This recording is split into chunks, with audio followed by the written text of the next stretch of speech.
Title: The Man Who Filmed His Own Disappearance, Real Case Footage. Subscribe for more true crime mysteries and real-life investigations that defy explanation. Like, share, and comment if you believe some stories are too real to forget. It began as just another quiet weekend in late autumn. The trees were nearly bare, and the wind moved through the valley like a breath that never stopped. Ethan Cole had driven up to his family's old cabin in the Adirondacks to finish a short documentary he'd been working on about forgotten towns. He was 29, a local filmmaker who believed that every story deserved to be seen, especially the ones people refused to talk about. The cabin sat several miles off the main road, tucked behind a curtain of evergreens and half-collapsed fences. There was no Wi-Fi, no reception, just a landline that hadn't worked in years. Ethan liked it that way. He said silence helped him think. But that silence didn't last long. On the first night, sometime after midnight, he heard tapping, faint, rhythmic, like knuckles brushing against glass. He thought it was the wind or maybe a branch, but when he stepped outside, the air felt too still, too heavy. The woods stretched endlessly in every direction, and somewhere between the trees, he swore he saw a shadow that didn't belong to him. He went back inside, wrote a note in his leather journal, "Something's out there. Not an animal." By the next day, Ethan had turned the strange sound into a project idea. He decided to document whatever was happening around the cabin. He unpacked his cameras, a Sony handheld, a GoPro, and an old VHS recorder he'd used for years. He set them up facing the windows and doors. Every few hours, he checked the footage. Most of it was nothing, just darkness and his own reflection. But around 2:37 a.m. on the second night, something shifted in the background. A faint figure stood between the trees. It didn't move like a person. It swayed, almost breathing with the wind. The camera glitched once, then again. When the frame cleared, the figure was gone. Ethan watched the clip 3 times before muttering to himself, "It's probably just the lens." He noted the timestamp and went back to bed. But the tapping returned, louder now, closer. He turned on his flashlight and aimed it at the window. There was nothing there, only his own reflection, wide-eyed and pale. The next morning, Ethan found fresh footprints near the porch. They were human.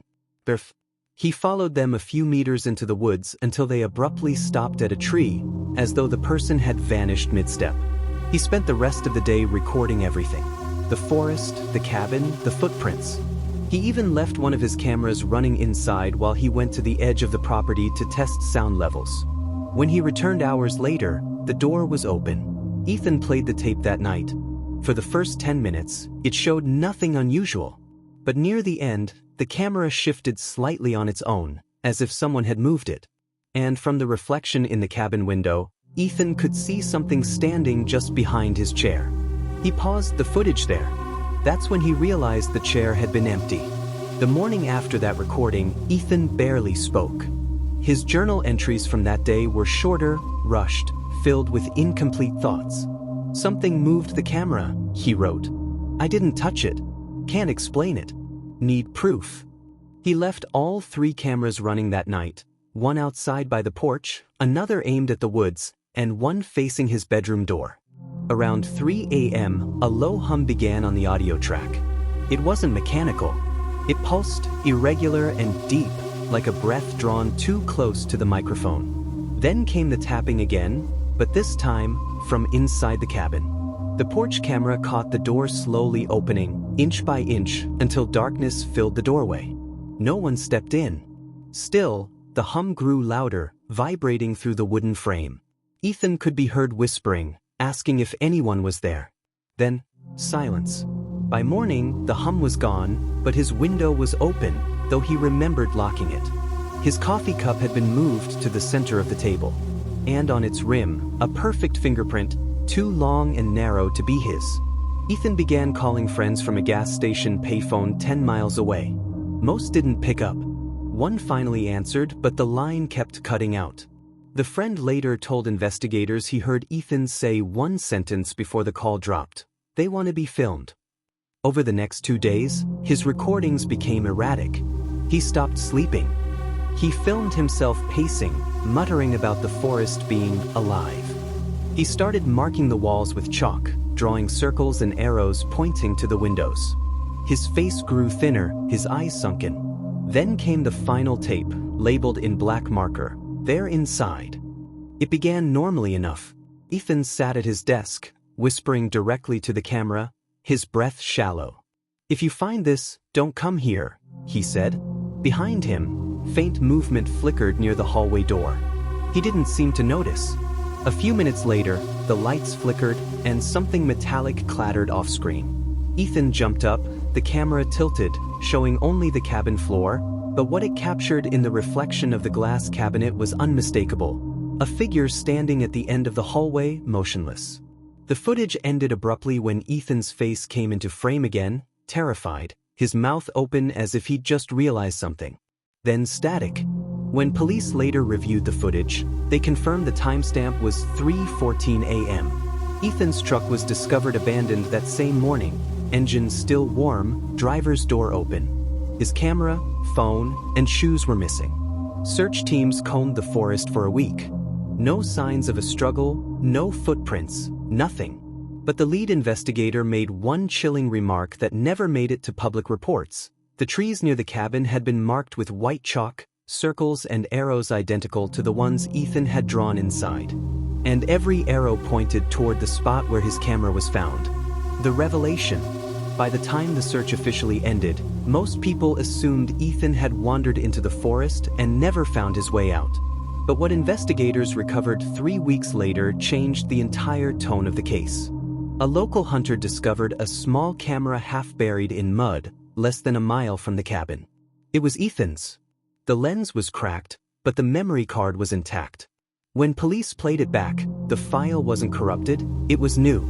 The timestamp showed it was recorded 2 days after Ethan's disappearance. The footage began with shaky movement, as if someone was holding the camera while walking. The lighting was dim, the air filled with static from wind.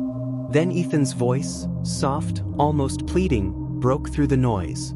"I think I'm close. I know they're watching this." He turned the camera on himself. His clothes were torn, his eyes red from exhaustion. Behind him was what looked like the forest, but the trees seemed wrong. Too symmetrical. Every trunk the same height, every branch at the same angle. It looked like a mirrored version of the woods he'd filmed before. He stopped walking. "It's not real," he whispered. "It looks like my footage, but it's not mine anymore." In the distance, faint lights flickered, not like flashlights, more like reflections bouncing between invisible glass. The camera tilted down, showing footprints in the dirt. They weren't his. Each print pointed toward him. The next 30 seconds were almost unwatchable. Ethan began running, breathing hard, repeating one phrase over and over, "It's copying me." He stopped suddenly, turned the camera around, and aimed it at a clearing ahead. At the center of it stood a figure. Its posture was identical to his, head slightly tilted, one arm raised. The camera zoomed in, autofocus struggling to adjust. For a fraction of a second, the image sharpened enough to reveal its face. It was Ethan, or something that looked exactly like him. Same jacket, same dirt-stained hands, same camera hanging from its neck. But when the lens focused on the reflection in that second camera, the figure smiled. Then static. When the footage returned, Ethan was gone. The frame showed only the clearing, empty and still. The wind carried faint whispers, distorted, overlapping, impossible to understand. The last few seconds zoomed slowly toward the ground, where the camera settled on a single detail. 2 sets of footprints, side by side, facing opposite directions. The final frame was timestamped 4:02 a.m. Forensic analysts confirmed the video hadn't been edited or spliced. Every data marker matched Ethan's old devices. Yet the coordinates embedded in the file placed the recording in a location that didn't exist. A blank zone on every GPS and satellite map, as if that patch of forest had been erased. The investigation remains open.